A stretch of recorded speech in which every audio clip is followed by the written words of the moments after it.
and do the normal things you do, your contour, your highlights, your eye lifting or face lifting, please do all that. Make sure you blend and prep the skin well before you go ahead to set. So now for setting powder, do your normal thing, apply your setting powder. Here I'm making use of the Miracle Cosmetic powder. Yes guys, I still have my Miracle Cosmetic setting powder.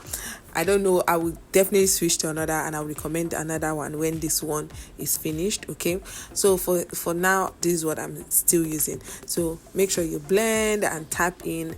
We will not bake, we will just keep tapping and blending and make sure that every place is solidified. So now I'm making use of my Avor Cosmetic powder just because it has like the perfect undertone for her, and I'm also making use of my MAC Studio Fix powder in the shade NC47 for all over her face. Then for contour, I'm making use of this Nigerian brand called Yanga Beauty. I'm making use of their bronzy palette to contour her face. Is it Yanga or White Glam? I think it's Yanga Beauty or White Glam. I think it's White Glam. I'm so sorry. I'll leave the names of all the products used in the description box. Okay. Then for blush, I'm making use of the Annie's Beauty Cosmetic blush palette. This has been going on for too long, guys. Everybody uses this palette. I don't know what you're doing. Get on it. This is not a Nigerian brand, but a Ghanaian brand, but it is so good and it does the job. All right. Okay. So use this and notice how I am tapping everything. You would hardly see me swipe because this is a texture skin. You don't want to transfer product and you don't want it to lift. You don't want it to have streaks. All right. I would always say this: for nose contour, make use of one shade darker. Never go with those people that say make use of 2 shades darker, or use the shade you use to contour the side of their face to contour the side of their nose. It doesn't work. Make use of 1 shade lighter or 1 shade darker. When it's too dark, instead of cleaning it or doing like a reverse hash, just use your tissue paper, clean it, and then go back and blend, go back and blend, go back and blend. So just to like smoothing out everything and make it so solid, I made use of my Zaron powder in the shade Ray, and with my beauty sponge just to go over around the nose areas and under the eyes, just to make sure that everything is perfect before I move on to apply the eyeshadow. Now the choice of eyeshadow today was picked because the client said she's wearing a pink outfit for her photo shoot, so I decided to go with something pink for her eyes. And the client specifically said even though it was a shoot, she didn't want too much because we tend to like want to do more sparkling eye.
You fill in every place. That is the tight line both up and down. That is what I'm doing. I try to make sure that everything is black and in line.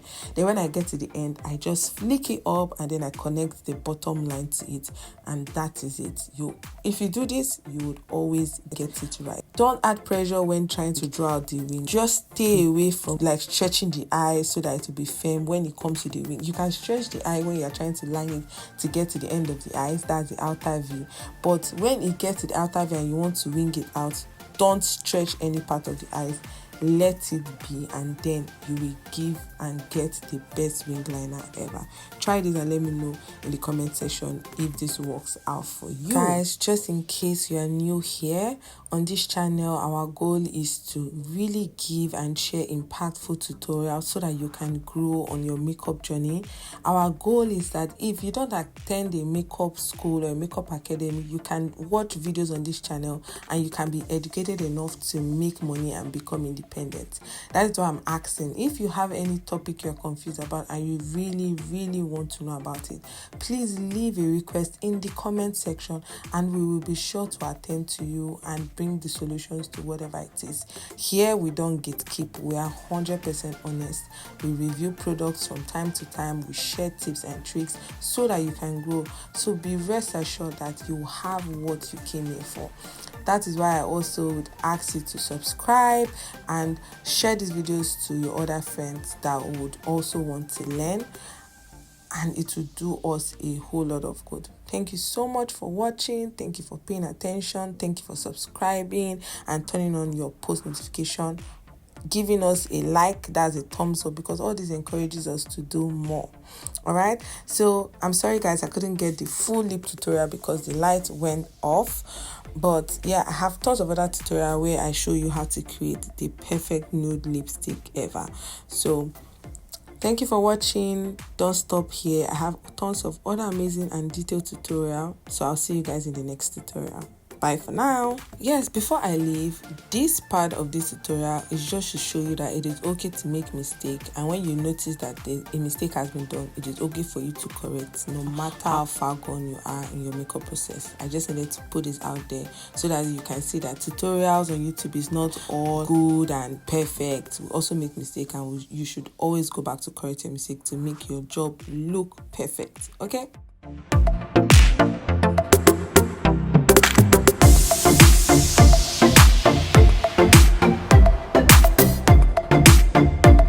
Find this tutorial helpful. I will see you in the next video.